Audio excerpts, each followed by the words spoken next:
दोस्तों, नई सोच नई दिशा में एक बार आपका फिर से स्वागत है। आज हम डिस्कस करेंगे मध्यकालीन भारत। आज का टॉपिक होगा मराठा साम्राज्य।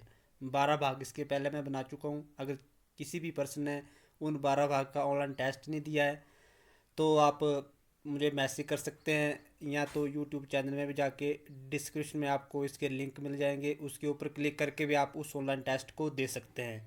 अगर मेरे द्वारा बनाई जा रही वीडियो आपको अच्छी लगे तो वो प्लीज़ चैनल को लाइक करें, शेयर करें और सब्सक्राइब करें, ताकि आने वाले हर वीडियो की अपडेट आपको समय समय पर मिलती रहे। तो चलते हैं आज के पहले क्वेश्चन की तरफ। ये रहा आज का पहला क्वेश्चन। आपको दी जाएंगे 15 सेकंड। 15 सेकंड में आपने कमेंट के नीचे अपना राइट आंसर बताना है। किस शासक ने अपने शासनकाल में सिक्कों पर अपनी आकृति बनाई, साथ ही उस पर अपना एवं अपनी पत्नी का नाम भी अंकित करवाया था? तो राइट आंसर का क्या होगा, आपको ये बताना है। चार ऑप्शन आपके पास हैं। तो कौन सा ऐसा शासक था जिसने सिक्कों पर अपनी आकृति तो बनाई पर अपनी वाइफ की भी आकृति बनाई थी? तो वो कौन शासक था? वो था जहांगीर। कौन था? जहांगीर। नेक्स्ट क्वेश्चन है, मराठा साम्राज्य का संस्थापक कौन था? चार ऑप्शन आपके पास हैं। 10 सेकंड का आपको टाइम दिया जा रहा है। देखते हैं कि आपको कितना आता है और आप कितना राइट आंसर बता सकते हैं। तो इसका राइट आंसर होगा शिवाजी। मराठा साम्राज्य का संस्थापक कौन था? शिवाजी। नेक्स्ट क्वेश्चन है, शिवाजी का जन्म पुणे के शिवनेर किले में कब हुआ था? यहाँ से आपका एक क्वेश्चन बनता है कि कई बार एग्जाम में ये भी पूछ लिया जाएगा कि शिवाजी का जन्म कहाँ हुआ था। तो ये पुणे के शिवनेर किले में हुआ था। कब हुआ था? 1627 ईस्वी में शिवाजी का जन्म हुआ था। कहाँ हुआ था? पुणे के शिवनेर किले में। नेक्स्ट क्वेश्चन है, सूरत की संधि कब हुई थी? Very most important. ऐसे क्वेश्चन कई बार एग्जाम में पूछे जाते हैं। 10 सेकंड का आपको टाइम दिया जा रहा है। देखते हैं आपको कितना आता है, आप कितना इसका राइट आंसर बता सकते हैं। सूरत की संधि कब हुई थी? चार ऑप्शन आपके पास हैं। 1775 ईस्वी, 1776 ईस्वी, 1778 ईस्वी, 1780 ईस्वी। जिनका ए ऑप्शन है वो राइट है। 1775 ईस्वी में सूरत की संधि हुई थी। कब हुई थी? 1775 ईस्वी में। नेक्स्ट क्वेश्चन है, शिवाजी ने अपने दरबार में किस भाषा का प्रयोग किया था? शिवाजी ने अपने दरबार में किस भाषा का प्रयोग किया था? क्वेश्चन को ध्यान से देखें, ध्यान से पढ़ें और राइट आंसर बताएं। जल्दबाजी में राइट आंसर को ना बताएं। प्लीज क्वेश्चन को ध्यान से समझें कि इसका राइट आंसर क्या होगा। 10 सेकंड का टाइम दिया जा रहा है। तो इसका राइट आंसर होगा मराठी। शिवाजी ने अपने दरबार में किस भाषा का प्रयोग किया था? मराठी। नेक्स्ट क्वेश्चन है, शिवाजी के मंत्रिमंडल को क्या कहा जाता था? चार ऑप्शन आपकी स्क्रीन पे हैं। 10 सेकंड का आपको टाइम दिया जा रहा है। राइट आंसर बताएं प्लीज। शिवाजी के मंत्रिमंडल को क्या कहा जाता था? अष्ट प्रधान। शिवाजी जी के जो मंत्रिमंडल हुआ करता था उसको क्या कहा जाता था? अष्ट प्रधान। नेक्स्ट क्वेश्चन है, शिवाजी की सेना में को कितने भागों में विभाजित किया गया था? शिवाजी की सेना को कितने भागों में विभाजित किया गया था? 10 सेकंड का आपको टाइम दिया जा रहा है।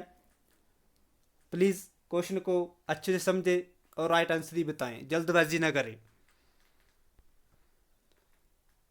जिनका सी है वो राइट आंसर है। शिवाजी की जो सेना थी वो 3 भागों में विभाजित थी। कितने भागों में विभाजित थी? 3। तो इसका राइट आंसर होगा सी। नेक्स्ट क्वेश्चन है, शिवाजी के समय कुल उपज का 33% भाग राजस्व के रूप में वसूला जाता था, जो बढ़कर बाद में कितना हो गया था? प्लीज क्वेश्चन को ध्यान से समझें और ध्यान से आंसर बताएं। कितना परसेंट पहले था और बाद में कितना कर दिया था? 33% पहले था और बाद में बढ़कर कितना हो गया? प्लीज राइट आंसर बताएं। इसका भी सी होगा 40%। बढ़ गया था बाद में, 33% पहले था, बाद में कितना हो गया था, 40%।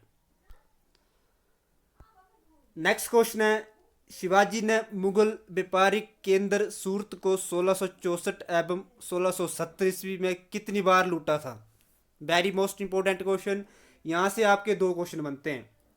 अगर क्वेश्चन को आप ध्यान से पढ़ते हैं, ध्यान से समझते हैं, तो पहला तो ये कि शिवाजी ने जो मुगल व्यापारिक केंद्र सूरत को लूटा था वो कितनी बार लूटा था। एक तो 1664 में और एक 1670 में। तो इसका राइट आंसर ए होगा, 2 बार लूटा था। नेक्स्ट क्वेश्चन है, शिवाजी के किले की सुरक्षा की देखरेख के लिए किस अधिकारी को नियुक्त किया जाता था? तो क्वेश्चन को ध्यान से देखें, 10 सेकंड का आपको टाइम दिया जा रहा है, राइट आंसर आपने बताना है। हवलदार, सरनोबत, सबनिस, पेशवा। तो इसका राइट आंसर होगा हवलदार। क्या होगा? हवलदार। शिवाजी जी का जो किला था उसकी देख रेख के लिए किसको नियुक्त किया था? हवलदार को। नेक्स्ट क्वेश्चन की तरफ चलते हैं, खेड़ा का युद्ध कब हुआ था? क्वेश्चन को ध्यान से देखें, ऑप्शन को भी ध्यान से देखें। 10 सेकंड का टाइम दिया जा रहा है, राइट आंसर बताएं प्लीज। खेड़ा का युद्ध कब हुआ था? जल्दी से इसका राइट आंसर बताएं प्लीज। तो इसका राइट आंसर है 1707 ईस्वी में खेड़ा का युद्ध हुआ था। नेक्स्ट क्वेश्चन है, दिल्ली पर आक्रमण करने वाला प्रथम पेशवा कौन था? Very most important question. Question को ध्यान से देखें, ध्यान से पढ़े, ध्यान से समझें, और प्लीज़ मेरे चैनल को लाइक करें, शेयर करें और सब्सक्राइब करें, ताकि आने वाले हर वीडियो की अपडेट आपको समय समय पर मिलती रहे। पहला ऑप्शन है शिवाजी, बाजीराव प्रथम, अकबर, जहांगीर। आपके हिसाब से इसका राइट आंसर क्या होगा? प्लीज़ राइट आंसर बताएं जल्दी से। तो इसका राइट आंसर होगा बाजीराव प्रथम, दिल्ली पर आक्रमण करने वाला प्रथम पेशवा था। नेक्स्ट क्वेश्चन है, पालखेड़ा का युद्ध बाजीराव प्रथम एवं निजामुल मुल्क के बीच कब हुआ था? यहाँ से क्वेश्चन को ध्यान से पढ़ें, कई बार एग्जाम में ये भी पूछ ली जाए कि पालखेड़ा का जो युद्ध हुआ था वो किसके बीच में हुआ था। तो यहाँ से इसको ध्यान से देखें, बाजीराव प्रथम एवं निजामुल मुल्क के बीच हुआ था। कब हुआ था? 17 मार्च 1728 ईस्वी में हुआ था। नेक्स्ट क्वेश्चन है, पूना की संधि कब हुई थी? प्लीज राइट आंसर बताएं, 10 सेकंड का आपको टाइम दिया जा रहा है, प्लीज जल्दी से राइट आंसर बताएं इसका। 4 ऑप्शन आपकी स्क्रीन पे हैं, 1817 ईस्वी, 1818 ईस्वी, 1819 ईस्वी, 1820 ईस्वी। तो कब हुई थी पूना की संधि? 1817 ईस्वी में पूना की संधि हुई थी। कब हुई थी? ए ऑप्शन इसका राइट होगा। नेक्स्ट क्वेश्चन है, सरजामी प्रथा किससे संबंधित थी? ये रहा आपका क्वेश्चन आपकी स्क्रीन पे, राइट आंसर बताएं प्लीज। 10 सेकंड का टाइम दिया जा रहा है, क्वेश्चन को ध्यान से पढ़े, ध्यान से समझे और राइट आंसर बताएं। सरजामी प्रथा किससे संबंधित थी? तो इसका राइट आंसर होगा मराठा बुराइसब। किससे थी? मराठा बुराइसब। नेक्स्ट क्वेश्चन है, तृतीय आंग्ल मराठा युद्ध 1817 और 18 के दौरान हुई सबसे अंतिम संधि कौन सी थी? यहाँ से आपका 4-5 क्वेश्चन बनते हैं। तो पहले तो आपको यहाँ से दिख रहा है कि तृतीय जो आंग्ल मराठा युद्ध हुआ था वो कब हुआ था? 1817 ईस्वी में और 18 ईस्वी में। इसका राइट आंसर बताएं। पहले मैं बात करूं सूरत की संधि कब हुई थी। सूरत की संधि हुई थी 1775 ईस्वी में। कानपुर की संधि कब हुई थी? प्लीज जल्दी से बताएं, कानपुर की संधि। नेक्स्ट क्वेश्चन है, पूना की संधि कब हुई थी? मंदसौर की संधि कब हुई थी? इसको भी आप अच्छे से पढ़ें। तो इसका राइट आंसर क्या होगा? कानपुर की संधि अंतिम संधि थी। पूना की संधि कब हुई थी? प्लीज कमेंट में बताएं। 1817 ईस्वी में पूना की संधि हुई थी। मंदसौर की संधि कब हुई थी? प्लीज राइट आंसर बताएं इसका। 1818 ईस्वी में भी मंदसौर की संधि हुई थी। यहाँ से आपके कितने क्वेश्चन बन रहे हैं? 5-6 क्वेश्चन बन रहे हैं। तो प्लीज क्वेश्चन को ध्यान से पढ़े, ध्यान से समझे और राइट आंसर बताएं। चलते हैं नेक्स्ट क्वेश्चन की तरफ। मराठा कालीन घुड़सवार सेना में एक हवलदार के अधीन कितने घुड़सवार होते थे? 10 सेकंड का आपको टाइम दिया जा रहा है। प्लीज राइट आंसर बताएं इसका। आपके हिसाब से इसका राइट आंसर क्या होगा? जल्दी से बताएं प्लीज। इसका होगा 25। जिनका ए है वो राइट है। नेक्स्ट क्वेश्चन की तरफ चलते हैं। शिवाजी के साम्राज्य की राजधानी कहाँ थी? 4 ऑप्शन आपकी स्क्रीन पे। प्लीज राइट जल्दी से इसका राइट आंसर बताएं। पुणे, रायगढ़, कारवाड़, पुंदर। आपके हिसाब से इसका राइट आंसर क्या होगा?